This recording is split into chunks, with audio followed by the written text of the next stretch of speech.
boat fire in Ladysmith Harbour is highlighting the need for regulation of live-aboards and derelict boats in what locals call the Dogpatch. As we first showed you last night, the RCMP suspect arson as the cause for a fire that destroyed a boat that had been beached on Slag Point in Ladysmith. Some locals say it's time to regulate who and what anchors there. A News Mid-Island Bureau Chief Jonathan Bartlett has the story.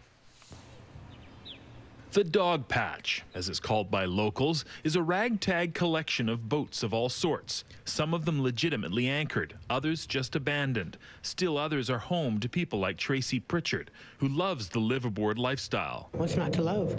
I mean, it's beautiful, it's peaceful, and people can't just come knock on your door and, and I like that. She's not alone. Depending on the time of year, some estimate there could be between 20 to 50 people living here.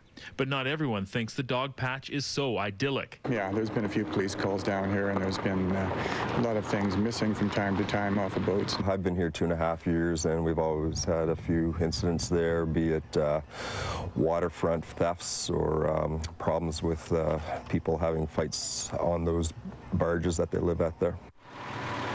Late yesterday, Ladysmith Volunteer Fire Department and the Coast Guard Auxiliary responded to a fully involved boat fire. The boat had been beached on Slag Point and apparently was being used as a live-aboard.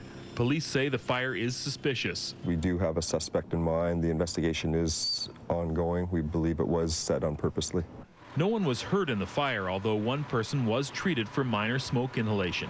Some people call the live-aboards squatters, the Dogpatch an eyesore. It's a magnet for crime. The town of Ladysmith says the bigger issue is derelict boats, but crime, safety, and environmental impact from live-aboards is also a concern.